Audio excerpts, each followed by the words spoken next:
ማንቸስተር ዩናይትድ በዚህ ክረምት ብዙ ተጫዋቾችን ሊያስፈርም እንደሚችል ከዚህ በፊት በተለያዩ የዜና ቦታዎች ሰምታችኋል ብዬ አስባለሁ። ምክንያቱም ወደ ቻምፒየንስ ሊግ ማንቸስተር ዩናይትድ ማለፉን አረጋግጧል። ወደ ቻምፒየንስ ሊግ ማለፉን አረጋግጧል ማለት ደግሞ ቀጣይ ዓመት ብዙ ጨዋታዎች ናቸው የሚኖሩበት። ልክ እንደዚህኛው ሲዝን ትንሽ ጨዋታዎች ብቻ ማለት 40 ጨዋታዎችን ብቻ ሊያደርግ አይችልም በተአምር። ቻምፒየንስ ሊግ አለ፣ ወደ ኤፍ ኤ ካፕ ይመለሳል። ሶስት ኳዱ መጠናከርም አለበት ከገንዘብ አንፃር የተሻሉ ነገሮችን ስለሚያገኝ። ስለዚህ የተለያዩ ቦታዎች ላይ ማንቸስተር ዩናይትድ ተጫዋቾችን እንደሚያመጣ እየተነገረ ይገኛል። ከነዛ ቦታዎች መካከል ደግሞ አንደኛው የግራ ፉልባክ ቦታው ማለትም ሉክሾ እየተጫወተ ያለበት። ሉክሾ አቅሙ ጥሩ ነው፣ ጥሩ ተጫዋች እንደሆነ ይታወቃል። ግን ደግሞ ከጉዳት ጋር በተያያዘ ካለው የጉዳት ታሪክ አንጻር ደግሞ 31 ዓመት ይሆኗልና ወደዚህ ዓመት ላይ ሄዶ እዚህ ተጫዋች ላይ ሪላይ መሆን ለማንቸስተር ዩናይትድ ሪስክ ነው በሚል የተለያዩ ተጫዋቾች እየተነሱ ነው። ከዚህ በፊት ማይልስ ሉዊስ ስኬሊ ሲነሳ ነበረ እና አሌሃንድሮ ባልዴ ሲነሱ ነበር። አሁን ደግሞ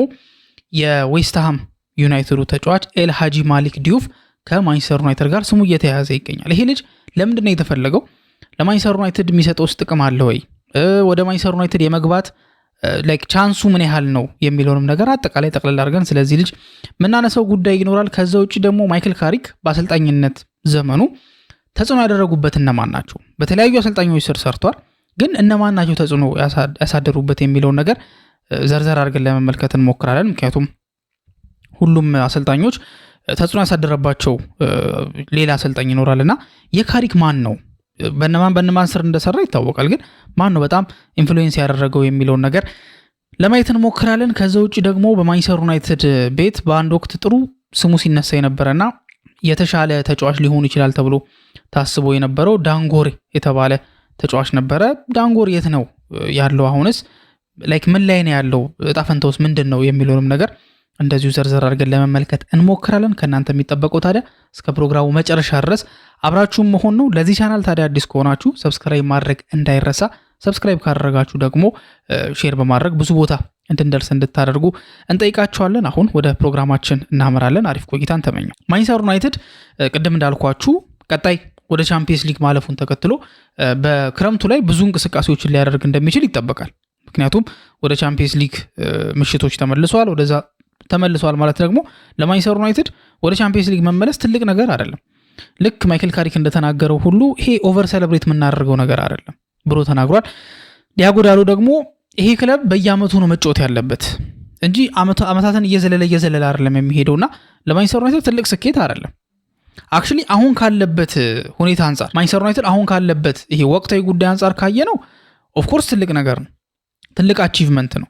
ግን ደግሞ እንደ ማንቸስተር ዩናይትድ ግን ማንቸስተር ዩናይትድ እንደ ራሱ ካሰብነው ግን ትልቅ አቺቭመንት አይደለም። ምክንያቱም ማንቸስተር ዩናይትድ ካለው ስም አንጻር፣ ካለው ታሪክ አንጻር፣ ካለው አቅም አንጻር ለፕሪሚየር ሊግ ለመፋለም ነው መፎካከር ያለበት። ካልሆነም እንዲሁም ደግሞ ወደ ቻምፒየንስ ሊግ አለፈ የሚባለው ነገር ሳይሆን ለማንቸስተር ዩናይትድ ብዙ መሆን ያለበት ከሁለት ዓመት በኋላ ማንቸስተር ዩናይትድ ለቻምፒየንስ ሊግ ግማሽ ፍጻሜ ደረሰ ሻምፒዮን ሆነ የሚሉት ነገሮች ናቸው የሚመጥኑትና ያንንም ለማስመለስ ነው እየተሰራ የሚገኙ። ስለዚህ አሁን ወደዛ መመለሱን ተከትሎ ግን ዞሮ ከገንዘብ አንጻር ከፋይናንስ አንጻር በጣም ትልቅ ጥቅም ያገኛል ዩናይትድ። ያ ብቻ አይደለም። ማንቸስተር ዩናይትድ ይሄኛው ክረምት ለየት የሚያደርገው ምንድነው? ብዙ ተጫዋቾች ትልልቅ ኮንትራት ያላቸው ተጫዋቾች ከማንቸስተር ዩናይትድ ጋር ይለያያሉ። ለምሳሌ ካርሎስ ካሴሚሮ በማንቸስተር ዩናይትድ ቤት ውስጥ የሚከፈለው ገንዘብ ይታወቃል። እሱ ከማንቸስተር ዩናይትድ ጋር ሲለያይ ያ ገንዘብ ስቶር ይደረጋል አይደለ? ጄደን ሳንቾ ከማንቸስተር ዩናይትድ ጋር አልለያይ ብሎ የነበረው ጄደን ሳንቾ እሱም በዚህ ክረምት ይለቃል። ስለዚህ የነዚህ ተጫዋቾች መልቀቅ ለምሳሌ ማርከስ ራሽፎርድም ትንሽ የሚባል ገንዘብ አለ የሚከፈለው፣ እሱም እንደዚሁ ከማንቸስተር ዩናይትድ ጋር የሚለያይበት አጋጣሚ አለ። የሚከፈልም ደግሞ ገንዘብ አለ። ደሞዞ እንዳለ ሆኖ ሲቀጥል ደግሞ ዋጋ ደግሞ ይወጣበታል አይደለ? ባርሴሎና ማስቀረት የሚፈልግ ከሆነ መክፈል ያለበት ገንዘብ አለ። ሌላ ክለብም እንደዚሁ እሱን ማስፈር የሚፈልግም ከሆነ መክፈል ያለበት ሌላ ገንዘብ አለ በማርከስ ራሽፎርድን በኩልና ማንቸስተር ዩናይትድ ከዛ ደግሞ የአካዳሚ ልጅ ስለሆነ ፒውር ፕሮፊት ነው የሚሆነው። ልክ አሌሃንድሮ ጋርናቾ ፒውር ፕሮፊት እንዳስገኘ ሁሉ ራሽፎርድም እንደሱ አይነት ነገር ያስገኛል። ይህን ስትመለከቱ ከራስሙስ ሆይሉንድ የሚገኘው ገንዘብ አለ። ያንን ስትመለከቱ ማንቸስተር ዩናይትድ ሌላም ደግሞ የሚሸጡ ተጫዋቾች ሊኖሩ ይችላሉ ወይ ደግሞ የሚለቁና ገንዘብ ያገኛል። ከቻምፒየንስ ሊግ የሚያገኘው ገንዘብ አንጻር ከተመለከታች ሲቀጥል ደግሞ ይሄንን ሲዝን 3ኛው ሆኖ የሚጨርስም ከሆነ የሚያገኘው ገንዘብ 15ኛው ሆኖ ከሚጨርሰው የተሻለ ነው። ስለዚህ እነዚህ ነገሮች ሲደማመሩለት ማንቸስተር ዩናይትድ ብዙ ስፔንድ እንደሚያደርግ ይታወቃል። ደግሞ በተጠና መንገድ ደግሞ ስፔንድ እንደሚያደርግ የሚታወቅ ነገር ነው። አሁን ከጎደሉት ቦታዎች መካከል ደግሞ አንደኛው የግራ ፉልባክ ቦታው ላይ ነው። በዛ ግራ ፉልባክ ቦታ ላይ ስለ አሌሃንድሮ ባልዴ በዚህ ፕሮግራም ላይ ሰርተንላቸዋል። እንደዚሁም ደግሞ ስለ ሉዊስ ስኬሊም እንደዚሁ ሰርተንላቸዋል እና አሁን ደግሞ በቅርቡ ስሙ እየተያዘ የሚገኘው የዌስትሃም ዩናይትዱ ተጫዋች አልሃጂ ማሊክ ዲዩፍ ነው። ይህ ሴኔጋላዊ ተጫዋች እንግዲህ ከስላቪያ ብራክ ነበረ ዌስትሃም ዩናይትድን የተቀላቀለው። ስላቪያ ብራክ በነበረበት ሰዓት ላይ 9 ያክል ጎሎችን ማስቆጠር ችሏል። 21 ዓመቱ ነው። 1 ሜትር ከ83 ሴንቲሜትር የሚረዝም ተጫዋች ነው። የሚጫወትበት ቦታ ፉልባክ ቦታ ላይ ነው የሚጫወተው፣ ግን ደግሞ እንደ ዊንግ ባክ ሆኖ መጫወት ይችላል። ስላቪያ ብራክ በነበረበት ሰዓት ላይ ዊንገር ሆኖ ሲጫወት ከዚህ በፊት ተመልክተ ነው እናውቃለን። በዌስትሃም ዩናይትድ ደግሞ አሁን 5 ያክል አሲስቶችን አስመዝግቧል። ይሄ ማለት በፕሪሚየር ሊግ ሌላ ዲፌንደር ላይክ ፉልባኮችን ምናምን ከሰበሰባችሁ የዲዩፍን ያክል 5 አሲስት ያስመዘገበ ተከላካይ የለም ወይ ደግሞ ፉልባክ የለም እና ይሄ ልጁን ለየት ያደርጓል። ታዲያ ማንቸስተር ዩናይትድ ይሄ ልጅ ለምን ፈለገው? ስለ አቬይላቢሊቲ ውስጥ ምንድን ነው ያለው ነገር የሚለውን ስንመለከት አንደኛ የተፈለገበት ምክንያት ቅድም እንዳልኳችሁ በዛ ቦታ ላይ የሚጫወት ተጫዋች እጥረት ነው። በዛ ቦታ ላይ ማላሲያና ሾ ናቸው ያሉት አይደለ? በእርግጥ ፓትሪክ ዶርጉ አለ እዛ ቦታ ላይ፣ ግን ፓትሪክ ዶርጉ ሞሮፍ ለፉልባክነት ሳይሆን ለዊንግ ባክነት ነው እንትን የሚለው የሚቀርበው።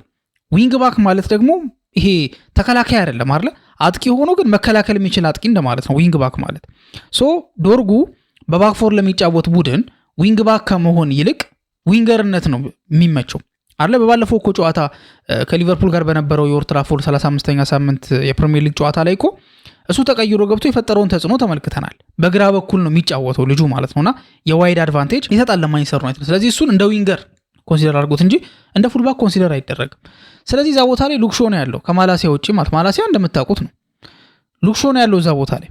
ሉክሾ በአቅሙ ጉዳይ ላይ ማንም ስለሱ የሚከራከር ያለ አይመስለኝም። ሉክሾ እኮ ተጎርቶ እኮ አመቱን ልኮ አብዛኛውን ፓርት እኮ ተጎርቶ ለእንግሊዝ ብሔራዊ ቡድን እኮ ባገገመበት ሰዓት ላይ ተጠርቶ ቋሚ ሆኖ የሚጫወት ተጫዋች ማለት እኮ ነው ሉክሾ ማለት። ያለው አቅም በጣም የሚገርም የሚለይ ተጫዋች ነው ሉክሾ። ግን ደግሞ የሉክሾ ትልቁ ችግር ግን ምንድን ነው? ሉክሾ በተደጋጋሚ ይጎዳል። የፊትነስ ጥያቄ ይነሳበታል። ጉዳት የሚያጠቃው አቬሌብል የሚሆኑ ትንሽ ጊዜ ነው። አቬሌብል ከሆነ ግን ይህ ተጫዋች ምንም ነገር ማድረግ ይችላል። ማንቸስተር ዩናይትድ እስካሁን 35 ጨዋታዎችን አድርጓል አይደል? 35ቱ ላይ መሰለፍ የቻለ ተጫዋች ነው ሉክሾ ማለት ነውና ያለው ይሄ በቃ የአቬሌቢሊቲ ችሎታው በጣም የሚያስደንቅ ነው።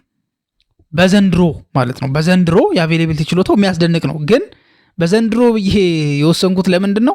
ባለፉት ዓመታት ላይ ግን አንዳንድ እኮ ዓመቶች ነበሩ ጥሩ ጊዜ ያሳለፈባቸው ፕሪሚየር ሊግ ላይ ቋሚ ሆኖ ብዙ ጨዋታዎችን ያደረገባቸው እኮ ነበሩ። ግን ከዛ አብዛኛውን ታይም ግን ከወሰድን ግን ሉክሾ ሞሮፍ በቃ ይሄ ለጉዳት የሚጋለጥ አይነት ተጫዋች ነውና በሱ ማንቸስተር ዩናይትድ መተማመን ይከብደዋል። ስለዚህ በዛ ቦታ ላይ መጠናከር አለበት። ሲጠናከር ታዲያ ዝም ብሎ ተጫዋች አይደለም የሚጠናከሩ ወይ ደግሞ የተገኘው ፉልባክ አይደለም እዛ ቦታ ላይ እንዲጠናከር የሚፈለገውም የሚደረገው። በዛ ቦታ ላይ የሚገባው ፉልባክ አንደኛ የፕሪሚየር ሊግ ፕሩቭን መሆን አለበት። ልክ ማንቸስተር ዩናይትድ አሁን እየተከተለ ያለው መንገድ ሁለት አይነት ነው አይደለ? አንደኛው ፕሪሚየር ሊግ ፕሩቭን የሆኑ ተጫዋቾችን፣ ሁለተኛው ደግሞ በጣም ይሄ ረሃብ ያለባቸውን ለስኬት በጣም ተግተው የሚሰሩ ላይክ ሜንታሊ ስትሮንግ የሆኑ ወጣት ተጫዋቾችን ከሌላ ቦታ ማምጣት ነው። ሴኔ ላመንስና ቤንጃሚን ሼሽኮ ከነዚህ መካከል ይጠቀሳሉ። ፕሪሚየር ሊግ ፕሩቭን የሆኑ አጥቂዎች ደግሞ መካከል ብራያን እምቡሞና ማቲያስ ኩኒያ ይጠቀሳሉ። አራቱም ተጫዋቾች ለማንቸስተር ዩናይትድ የሚገርም ግልጋሎት እየሰጡ ነው። አልሃጂ ማሊክ ዲዩፍም ከነሱ መካከል እንዲሆን ነው ወደዚህ የመጣው። ሲቀጥል ደግሞ ቨርሳታይሊቲ እንዳልኳችሁ ዊንገር መሆን የሚችል ተጫዋች ነው። ዲፌንሲቭ አክሽኑ በጣም የሚያስደንቅ ነው። 5 አሲስት አድርጓል ብያቸዋል። 1 ሜትር ከ83 ሴንቲሜትር ይረዝማል ማለት ደግሞ እንደ መሃል ተከላካይ ማርጎ መጫወት ይችላል። ስለዚህ ልክ አንድ የትኛውም አሰልጣኝ ለምሳሌ ካሪክ ከቀጠለ በባክስሪ መከላከል ቢፈልግ ወይ ደግሞ በባክስሪ መግባት ቢፈልግ ይሄ ልጅ ስቲል መጫወት ይችላል እዛ ቦታ ላይ። ከምንም በላይ 21 ዓመቱ ነው። ወጣት ነው፣ ኤነርጄቲክ ነው፣ የፕሪሚየር ሊግ ልምድ አለው። ከኑኖ ስፕሪንቶ ሳንቶ ጋር የሰራ ተጫዋች ነው። ያ ማለት ኑኖ ስፕሪንቶ ሳንቶ ደግሞ ፕሪሚየር ሊግ ላይ ካሉ በጣም የመከላከል እግር ኳስን ከሚጫወቱ አሰልጣኞች በቅርብ ጊዜ ካሉት ውስጥ ፊት ለፊት የሚቀመጥ አይነት አሰልጣኝ ነው። ስለዚህ የመከላከል ጥበብን ከዛ የሚያውቅ ነው። የፕሪሚየር ሊግ ልምድ አለው። ከነዚህ ነገሮች አንጻር ይሄ ልጅ ማንቸስተር ዩናይትዶች ፈልገውታል። አቬሌቢሊቲው ካልን ደግሞ ዌስትሃም እንደምታውቁት ሊወርድ የደረሰ ቡድን ነው። ሊወርድ ይችላል። ቶተንሃም ስፐርስ ማሸነፉን ተከትሎ አስቶን ቪላ፣ ዌስትሃም ደግሞ መሸነፉን ተከትሎ አሁን 18ኛ ደረጃ ላይ ያለው ቡድን ዌስትሃም ነው። ስለዚህ ቶተናሞች እያሸነፉ ከቀጠሉ ዌስትሃም መውረዱ ነው ማለት ነው። የሚወርድ ከሆነ ደግሞ ባነሰ ዋጋ ማንቸስተር ዩናይትድ ይሄ ልጅ ማግኘት ይችላልና ከዚህ አንፃር ልጁ ተፈልጓል። ወደ ሁለተኛው ርዕሳችን ደግሞ ስንሄድ ማይክል ካሪክ በተለያዩ አሰልጣኞች ስር እንደሰራ ይታወቃልና ማን ነው ተጽዕኖ ያሳደረበት ወይ ደግሞ የማን ተጽዕኖ ይታይበታል የሚለውን ነገር ብንመለከት አንደኛ ኮምባይንድ የሆነ ተጽዕኖ ነው ከሁሉም ማይክል ካሪክ የወሰደው ተብሎ ይታሰባል። ከምንም በላይ ግን ለዚህ ዘመን በተለይ ወሳኝ የሆነው ነገር ምንድነው? ለዘመናዊ እግር ኳስ ወሳኝ የሆነው ነገር እነ ማኔጅመንት እንዳሉ ሆኖ ምናምን ግን ታክቲክ የሚባል ነገር አለ። ታክቲካሊ አንድ አሰልጣኝ ጥሩ ማይሆን ከሆነ ኢቭን ማኔጅመንቱ ራሱ እኮ አሪፍ የሚሆንለት የአሰልጣኝ ታክቲካሊ ጥሩ ከሆነ ነው። ጥሩ ከሆነ ነው ማለት ምን ማለት መሰላችሁ? ለምሳሌ ሲጫወቱ ያ ቡድን እያሸነፈ ሲመጣ አሰልጣኙ ይዞት የገባው ጌም ፕላን ሲሰራ ነው ተጫዋቾችም የሚያከብሩትና እሱ የሚናገረውን ነገር ለመስማት ሬዲ የሚሆኑት የሚሰሙትም ማለት ነው። ስለዚህ አንድ አሰልጣኝ እንደ ዘመኑ ነው መሆን ያለበት አይደለ? በዚህ ዘመን ደግሞ ታክቲካሊ ጎበዝ መሆን አለበት። ያንን ሳይድ ያገኘው ታዲያ ከሉዊስ ቫን ሃል ነው። ከኔዘርላንዳዊው የቀድሞ የባርሴሎና አሰልጣኝ እንደዚሁም ደግሞ የኔዘርላንድስ ብሔራዊ ቡድን አሰልጣኝና የማንቸስተር ዩናይትድ አሰልጣኝ የነበረው ቫን ሃል ሉዊስ ቫን ሃል ከሱ ነው የወሰደው። ግን ደግሞ ከሱ ብቻ ግን አይደለም የአሰልጣኝነት ላይክ ፍሌቨሮችን የወሰደው።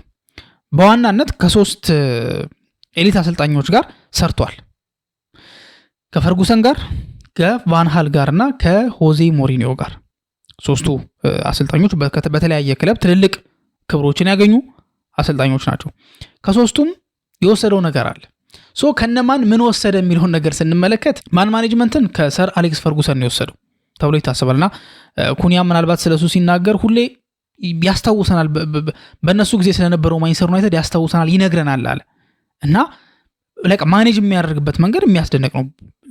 ልክ ሜኑ እንዳለው ነው። ሁሉም ተጫዋች ለካሪክ ለመጋደል ለመዋደቅ ነው ወደ ሜዳ የሚገባው ብሎ ተናግሮ ነበር። ይሄ ምን ያህል ካሪክ ተጫዋቾቹን ማሳመን እንደቻለ ማሳያ ሆኖ መቅረብ ይችላል። ስለዚህ ማኔጅመንቱን ወስዷል ተብሎ የሚታሰበው ከሰር አሌክስ ፈርጉሰን ነው ማለት ነው። ከዛ በኋላ ደግሞ ታክቲካሊ በተለይ ግን በዚህኛው ቲም ማለትም በማንቸስተር ዩናይትድ ላይ ይሄ ነገር ብዙም አይታይም። ያው ትንሽ ጊዜው ነው። ሲቀጥል በዚህ ሰዓት ላይ መጥቶ የራሱን ታክቲካል ጉዳይ ብቻ ማስረጽ አይችልም። ግን ሚድልስብሮ በነበረበት ሰዓት ላይ ግን የሚጫወትበት መንገድ ላይክ በተለይ ታክቲካሊ ይሄ ከቫናል የወሰዳቸው ነገሮች አሉ። ከጆዜ ከኦሌም የወሰደው ነገር አለ። የሚገርማችሁ ነገር ከቫናል ይሄ ፖዚሽናል ዶሚናንስን ወስዷል። ቫናል እንደሚታወቀው ኳስ ይዞ መጫወት የሚወድ አይነት አሰልጣኝ ነው። ያው ደቻዊ ነው፣ ይጠበቃል። ቶታል ፉትቦል አቀንቃኞች ናቸው ደቾችና በጣም ኤክስፔክትድ ነገር ነው አይደለ? ስለዚህ እንደዚህ አይነት ነገር ይፈልጋል። ከጆዜ ሞሪኖ ደግሞ ምን ወስዷል? በሚድ ብሎክ መከላከል። ጆዜ ፕረስ የሚያደርግ አሰልጣኝ አይደለም ማለት በሃይ ፕረስ የሚጫወት አሰልጣኝ አይደለም። በሚድ ብሎክ ተረጋግቶ መጀመሪያ ጥንቃቄ የሚል አሰልጣኝ ነው። ስለዚህ ልክ ማይክል ካሪክም ሲጫወት ከቫናል ፖዚሽናል ዶሚናንስን እንደወሰደው ሁሉ ኦፍ ዘ ቦል በሚሆኑበት ሰዓት ላይ ደግሞ በሚድ ብሎክ ለመከላከል ይሞክራል። ከኦሌ ጉናር ሶልሻየር ደግሞ ምን ወሰደ? ካውንተር አታክ።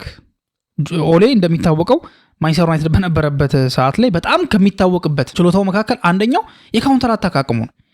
ፔፕ ጋርዲዮላ እኮ አይችለውም ነበር አይደለ? ምክንያቱም ፔፕ በሰዓቱ በካውንተር አታክ የሚጫወቱ ቡድኖች ያጠቁታል፣ በቃ ተጋላጭ ነበረ እና የኦሌ ካውንተር አታክ የሚያስደነቅ ነው። ታዲያ ካሪክ ከነዚህ ሁሉ አሰልጣኞች የሆነ ነገር ወስዷል። ግን ከቫናል ግን በተለይ ታክቲካል ጉዳዮችን አብዛኞቹን ታክቲካል ጉዳዮች ግን ከቫናል እንደወሰደ ነው የሚነገረው። ራሱም ካሪክም ታክቲካሊ እሱን የለወጠው አሰልጣኝ ሉዊስ ቫን ሃል እንደሆነ በግልጽ የተናገረበትን አጋጣሚ ሰምተን ነበር ከዚህ በፊት። ወደ መጨረሻው ርዕሳችን በምናልፍበት ሰዓት ላይ ዳንጎር የት ነው ያለው? አሁን ምን ላይ ነው ያለው? ተስፋውስ ምንድን ነው የሚለውን ነገር ለማየት እንሞክራለን። እንግዲህ ዳንጎሬ 2023 ላይ ነበር ለማንቸስተር ዩናይትድ የመጀመሪያ ጨዋታውን አድርጎ የነበረውና ሲመጣ ታስታውሱ እንደነበረ በጣም ሃይሊ ሬትድ የተደረገ ተጫዋች ነበረ። ከኮቢ ሜኑ ጋር ሁላ ሳይቀር እንዴት ነው ንጽጽሮች እንኳን ባይሆንም ግን እንደ ኮቢ ሜኑ የመሆን አቅም አለው። ከአካዳሚ የተገኘ ሌላኛው ትልቅ ጄም ተብሎ እየተነገረ ነበር እና ይሄ ተጫዋች ለማንቸስተር ዩናይትድ መሀል ክፍሉ ላይ የሚገርም ተጽዕኖ ያመጣል፣ የሚገርሙ ቼንጆችን ያመጣል ተብሎ በጣም ተስፋ ተጥሎበት ነበር። ግን ከዛ በኋላ ግን እንደታሰበው ሊሆን አልቻለም። ወደ ፖርት ቫለ በውሰት ሄደ። እዛም ግን መጥፎ የሚባል ጊዜ ነበር ያሳለፈው፣ ምክንያቱም ጉዳት በጣም ሲያስቸግረው ነበረ። ከዛ በኋላ ተመልሶ ወደ ዩናይትድ መጣ። ከዩናይትድ ሮተርሃም ነው ያለው አሁን ላይና ለሮተርሃም ቡድን የሊጓን ቡድን ነውና 33 ያክል ጨዋታዎችን ማድረግ ችሏል እና እያሳየ የሚገኘው ፐርፎርማንስ ልምዱ እድሜውም ደግሞ አሁን ትልቅ ሆኗል፣ 21 ዓመቱ ነውና ለማንቸስተር ዩናይትድ ምናልባት ሌላ ጥንካሬ ሊሆን ይችላል። በተለይ ደግሞ ይሄ ፕሪሲዝን እንደምታውቁት ለዓለም ዋንጫ የተጠሩ ተጫዋቾች ለፕሪሲዝን ቶሎ አይደርሱም አለ ልክ እንደነ ኩኒያ የመሳሰሉ ተጫዋቾች ማለት ነው።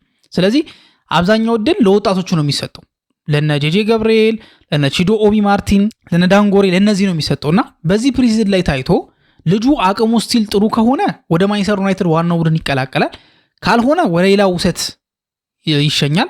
ምናልባት ደግሞ ለዛም የማይመጥን ከሆነ ደግሞ ሊሸጥ የሚችልበት አጋጣሚ አለና የዚህ ልጅ የማንቸስተር ዩናይትድ ቆይታ ይሄ ዓመት በጣም ወሳኝ ጊዜ ይመስለኛል። ከዚህ በኋላ በዚህ ዓመት በሚያሳየው በተለይ ፕሪሲዝን ላይ በሚያሳየው ፐርፎርማንስ እድሉን የሚጠቀም ከሆነ ይቀራል ማንቸስተር ዩናይትድ ቤት ውስጥ፣ ካልሆነ ግን ምናልባት ለሌላ ውሰት ካልሆነም ደግሞ እስከ ፐርማነንትሊ ሊሸጥ የሚችልበት አጋጣሚ አለ ተብሎ ይታሰባል። የእናንተ ሐሳብ ምንድን ነው የሚለውን ነገር ደግሞ እንመልከት። ስለ አልሃጂ ማሊክ ዲዩፍ ወደ ማንቸስተር ዩናይትድ ቤት ይምጣ አይምጣ የሚለው ነገር፣ ስለ ካሪክም እንደዚሁ ያላችሁ ሐሳብ ምንድን ነው የሚለውን ነገር በኮሜንት ሴክሽን ላይ ታስቀምጡልን ጠይቃችኋለን። እስካሁን ድረስ አብራችሁን ስለቆያችሁ እናመሰግናለን። በቀጣይ ፕሮግራም እስከምንገናኝ ድረስ መልካም ጊዜ ነው።